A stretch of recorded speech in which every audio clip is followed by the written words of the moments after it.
오늘 우리가 함께 묵상할 하나님의 말씀은 예레미야 30장입니다. 말씀 봉독은 1절부터 4절까지 하겠습니다.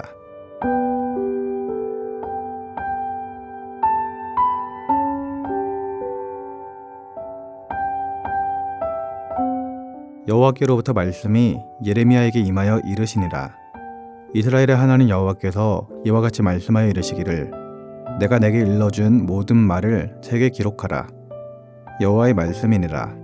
보라, 내가 내 백성 이스라엘과 유다의 포로를 돌아가게 할 날이 오리니 내가 그들을 그 조상들에게 준 땅으로 들어오게 할 것이니 그들이 그 땅을 차지하리라. 여호와께서 말씀하시니라. 여호와께서 이스라엘과 유대에 대하여 하신 말씀이 이러하니라. 아멘.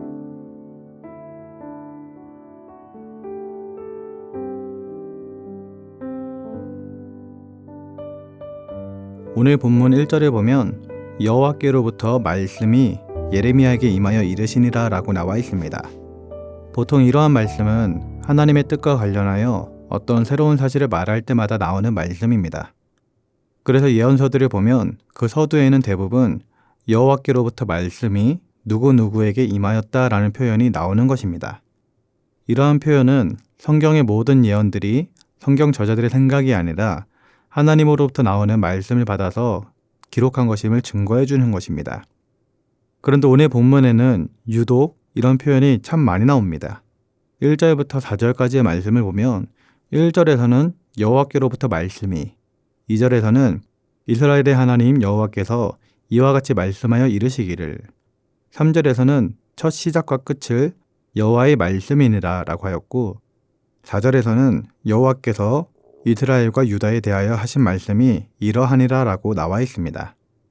왜 예레미야는 이렇게 반복해서 하나님께로부터 말씀이었다고 강조하며 말했던 것일까요?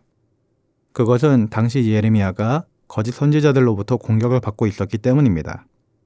예레미야가 하나님이 보낸 참 선지자인데 거짓 선지자들은 예레미야를 가리켜 저 사람은 거짓 선지자이니 저 사람의 말을 듣지 말라고 공격하고 있었던 것이죠.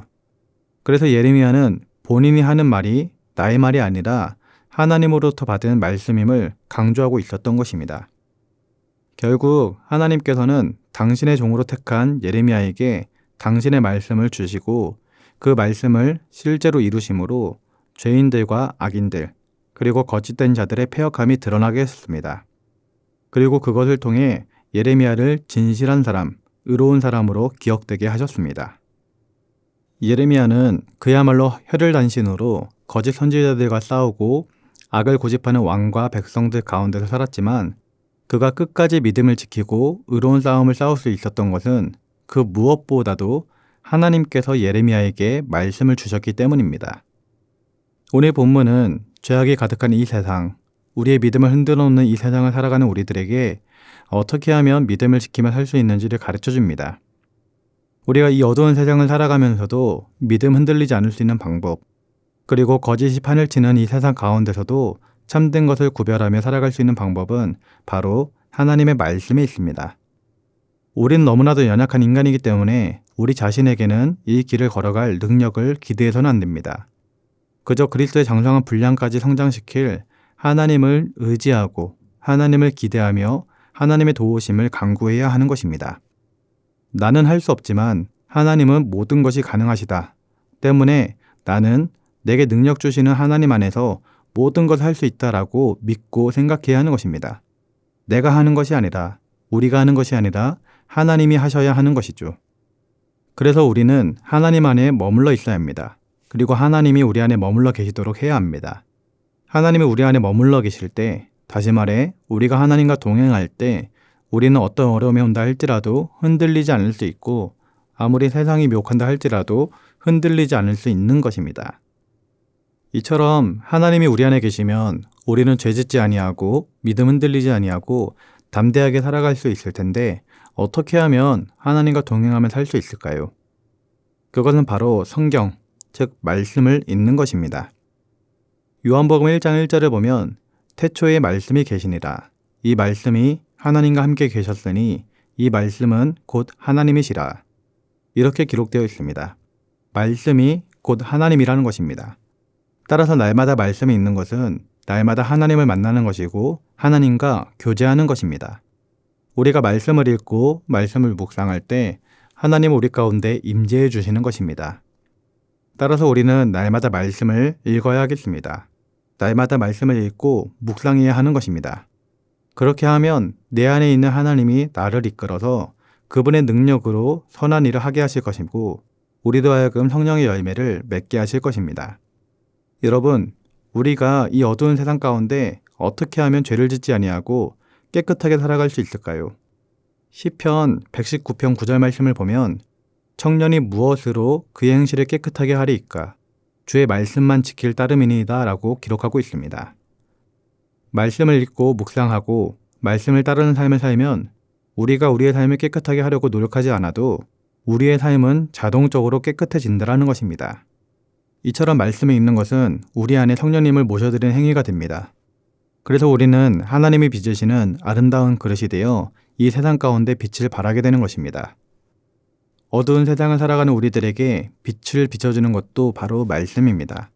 어디로 가야 할지 알지 못할 때, 무엇을 해야 할지 알지 못할 때, 어떻게 살아가야 할지 막막할 때 우리의 삶을 좋은 길로 인도해 주시는 것은 바로 말씀입니다.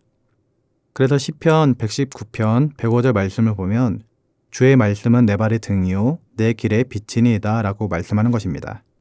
말씀을 읽으면 말씀이 우리의 삶을 좋은 길로 인도해 줍니다. 우리에게 무엇을 해야 할지 알려주고 어떤 생각을 품어야 하는지를 알려주고 어떻게 살아야 하는지를 알려주는 것입니다. 따라서 사랑하는 성도님들은 말씀을 날마다 읽으시기 바랍니다. 날마다 성경 말씀을 읽고 묵상하는 것을 통해 하나님의 뜻을 발견하시기 바랍니다. 그렇게 말씀을 읽고 말씀을 묵상하고 그 가운데 내 생각을 정리하더라 보면 깨달음이 오게 됩니다. 그리고 그 깨달음은 나를 변화시킵니다. 나의 인생을 변화시키고 나의 삶을 변화시키는 것입니다. 말씀을 통해 이와 같은 은혜가 충만하게 부어질 수 있기를 예수님의 이름으로 기도드립니다. 기도하겠습니다. 사랑의 하나님 아버지, 말씀에는 능력이 있음을 믿습니다. 우리의 삶이 회복될 수 있는 능력도 말씀에서 오는 줄 믿습니다. 주님, 우리로 하여금 말씀을 읽게 하여 주시고 말씀을 깊이 있게 묵상하게 하여 주옵소서. 특별히 어려움에 처해 있는 성도님들에게 하나님의 말씀이 임하기를 소원하오니 말씀을 허락하여 주옵소서. 말씀을 의지하여 다시 일어설 수 있도록 축복하여 주시고 말씀을 통해 새롭게 시작할 힘이 생길 수 있도록 은혜를 더하여 주시옵소서. 감사를 드리며 예수님의 이름으로 기도드립니다. 아멘. 하늘에 계신 우리 아버지, 아버지의 이름을 거룩하게 하시며 아버지의 나라가 오게 하시며 아버지의 뜻이 하늘에서와 같이 땅에서도 이루어지게 하소서. 오늘 우리에게 일용할 양식을 주시고 우리가 우리에게 잘못한 사람을 용서하여 준 것 같이 우리 죄를 용서하여 주시고 우리를 시험에 빠지지 않게 하시고 악에서 구하소서. 나라와 권능과 영광이 영원히 아버지의 것입니다. 아멘.